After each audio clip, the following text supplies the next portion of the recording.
What's up, Fern family? I got a lot of cool things going on in the animal room, so today I want to give you guys a few updates on Tito, Koa, some of the fish, as well as a sneak preview of a few projects that are to come. So let's dive into it. And the first tank I want to talk about is obviously going to be fan favorite Koa. She's doing absolutely fantastic in there, and I think she's kind of entering puberty because she's starting to climb a lot throughout her tank. On the left of the tank I made a land area with some plants, and on the right is a basking area. And instead of using the ramps I provided there, she's starting to choose harder and harder routes to climb out of the water.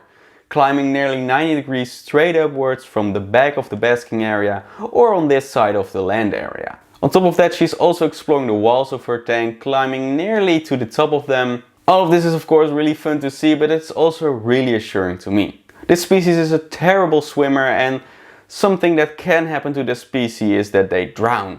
They get worn out by swimming a lot, and then they don't have the strength to climb out of the water. For this very reason, I stated in the original video I made about Koa that you should only have the water level as high as they can reach when standing on their back legs. And as they mature, you can slowly let go of this rule, of course, but when they're young, it's very important that they have easy access to air. And therefore it's very soothing to me that I know she can climb out of the water. On top of that, I'm not following my own rule. I have added more water in here than she can comfortably reach out of. If she can support herself on either side of the aquarium, she can hold on to the side of the tank and then raise herself up out of the water. But she can't really stand in the middle of the tank and get some air. But there's a lot of decorations and she's climbing on the land area. But there are a lot of decorations throughout the tank that she can climb upon to get some air. So I wasn't too worried about her, but it was something in the back of my head. So seeing her climb, it's soothing. It's really soothing. Now I'm quickly gonna change the shot so we can see Koa climb. Yes, that's a really cool shot. So something else about Koa is whenever I show off this tank, people will comment saying that one day I will for sure wake up and she have eaten all of the guppies, she will have eaten the shrimp, she will have destroyed all of the plants. And sure, that's something that can totally happen, but I don't really see any aggression of her towards the fish. She doesn't really mess with the plants too much. She does rip out some of them every now and then.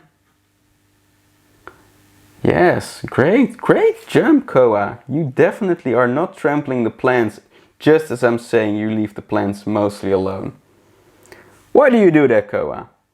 Anyway, she doesn't really eat the fish. Of course, that's something that can happen. She doesn't really eat the shrimp. Of course, that's also something that can happen. She does really like to eat the dried shrimp. So I was honestly expecting her to have eaten a few shrimps already, but there are about 5 amount of shrimp in there. And although I don't see all of them all of the time, I do see them quite a lot in there. So she might have eaten one of them, but for sure there are at least 4 of them left in there. And on top of 4 amano shrimp, I also recently discovered there's a cherry shrimp in here, somehow. I'm not really sure how he got in there. I'm guessing it's a low-grade baby from my Blue Dream shrimp colony. And he somehow managed to get from that tank to this tank. I made a TikTok and YouTube short about this as well, and nearly all the comments said that he must have come in with the plants, but the plants have been in here for months. This shrimp is so small, he couldn't have come in with the plants. So I'm thinking he somehow managed to get from my Blue Dream shrimp colony to this tank, but it feels unlikely. It also seems unlikely to me that the shrimp will survive in this tank. The amano shrimp have the advantage that they are see-through, so it's a bit harder for Koa to spot them from far away. But the cherry shrimp, they're bright red. She will easily spot him. Then again, there's quite a few plants and decorations in here, so it's not really hard for the shrimp to get away from Koa in this tank. If the shrimp is still alive in a couple of months, I might even add a few more cherry shrimp, because I like the look of him in here, but I don't think he will survive. Something else I want to talk about is these plants over here. It's some dwarf hairgrass and some other grass-like plant that shoots off a lot of runners. I added both of those about 2 months ago. I added a big batch of them back there. I added a big batch over here, and a big portion over here. Now you can see a little bit remains over here. There's some remaining over there and none remaining over there. And that's because this goofball has decided she likes ripping out those plants. The other day I even noticed her climbing up right over here, walking straight to some of the dried out mosses, grabbing a piece, looking me in the eye, and then jumping back into the water with the moss, dumping it somewhere in the water. Which I guess is turtle puberty or something, but I don't really know. It's funny though. In the same video I added the plants, I also added, let me put you over there, this misting system. Now, I've tried using it for, let's say, a few weeks, but I actually really hate it. It clogs up really fast.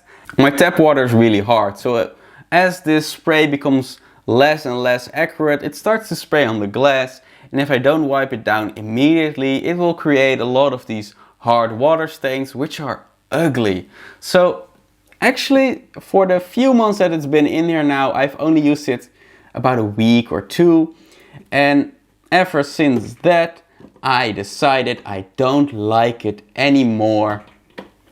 So we're gonna take it out today. Let's see, where's the intake of this thing? It's hidden underneath this piece of wood, of course. Yeah, let's not rip out the plant as well. I like it. Now take this out, take it out, take it out, take it out, and it's out of there. Yes, that's a yes. And that's absolutely a yes, that's a better view. I hated the spray nozzles in the top there. Moving slightly to the right, we have this tank. This used to be the ultimate guppy breeding tank. It's still the same tank with the same scape, but all the guppies have since moved to the turtle tank. And for now, if you're not watching my YouTube shorts, it houses a baby electric blue Acara. And he's growing fast. When I first got him, he was kind of still an egg. He was already partially out of the egg, but you know, his head was still in the egg, just as his brothers and sisters were still in the egg. I got about 20 eggs or something from my brother, but most of them died. There's only one remaining, which is kind of sad, but also makes the one remaining that more special to me. There you have him. He's still very small, but he's slowly growing. Or, well, I should say he's growing really fast. But still, he's relatively small. You can compare him to the heater behind him. Now, obviously, he's not gonna stay in this tank forever. I've said it a few times before on this channel, but I do plan on taking this tank down. I want to build a plywood aquarium that's gonna have the same width, but double the depth. So the tank is gonna be a lot bigger. There's a lot of dead space behind this tank right now, since I wanted to have this rack match the rack right beside it, but it feels kind of like a waste of space. And speaking about new tanks, you're seeing one right here. I haven't shown this one yet on the channel, and it's not done yet. It's a little sneak peek. By the time you're watching this video, this tank will be fully scaped and inhabited with some fish. I'm not gonna give away what it is just yet. Just know that the build video for this is probably gonna be out next week, so keep an eye out for that. And the last thing I want to talk about is Tito. Now, I really want to show him off a lot more, but since it's a nocturnal gecko, that it's not as easy as filming Koa, for example. With that said, I'm gonna disrupt his slumber a little bit to show him off on camera, and I'll explain why in a minute. Oh yeah, he's awake. Are you gonna come out for us? I don't really want to force him out, so if he's not gonna come out on his own, we're not gonna see him today. But it looks like he might. Yeah, he's coming. Yeah, and there he is. So as I was saying, I don't really like to take him out during the day, since he is nocturnal, so he prefers to move around in the dark or at least a shaded area. That said, as you can see, even during the day, he's a very calm animal. He's getting really personable and he's growing very steadily. About a month ago was actually his first birthday. Back when I got him, he weighed about 2 grams and he now clocks in at a comfortable 20 grams, which is a bit slow for his age. He should be around 30 grams by now from what I get, but I don't really care. He's grown steadily, he is eating very well, and he will eventually get to his weight for sure. Which, by the way, will be somewhere between 40 and 60 grams depending on whether it's a male or female. Speaking of which, I think Tito will be a female. I'm not really trained at seeing the difference that well. Back when I got him, he was pretty much patternless. I was hoping for some white coloration to come in. He has a few tiny white spots on the side of him. So I thought maybe that could develop. He could maybe get some white stripes along the side of him. And although he does have sort of a stripe pattern, which is sometimes visible, he mostly is just orange all over with a white belly and a lot of black dots, which kind of makes him look like the Cheeto mascot. Oh, and he's peeing on my hand, of course. Yeah, you want to go back into hiding. I'll let you. Can you see him on camera? He's right there. He's pretty visible right now. Probably as soon as I leave the room, he will go into hiding again. But let's take this opportunity to talk about what am I saying? Let's take this opportunity to talk about Tito's enclosure. Back when I built it, I was really proud of it. But now that I've had Tito for over a year, I know what he likes, what he doesn't like. I know which space he uses a lot and which he doesn't use at all.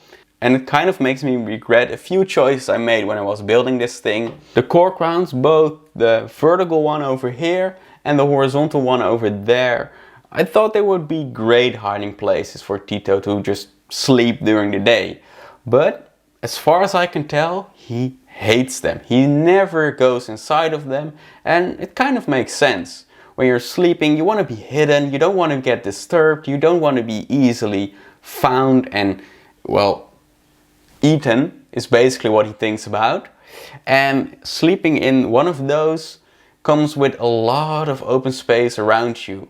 On top of that, this tank has quite a lot of open spaces. The corner back here used to have a big Schefflera, but it died off. So I added another Schefflera and it died off again. So for now it's empty, but that creates a big open space that just goes to waste.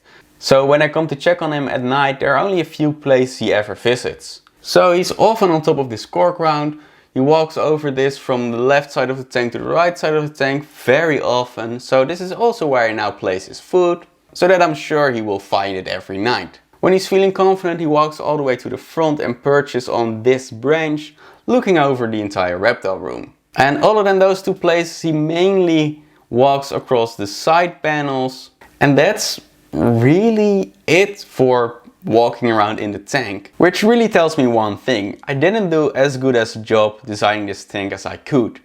Now what I could do to fix this is add a lot of fake vines or something, add more branches, but really what I want to do is honestly tear this whole thing down and start over from scratch. Add a lot of tiny branches, maybe something like spider wood, add some big plants in there so he could hide within those branches, feel secure in a lot of different places throughout the setup, and just overall have a lot of places where he can go. But that's something I'll have to address in a later video. For now, this is gonna do for this week's video.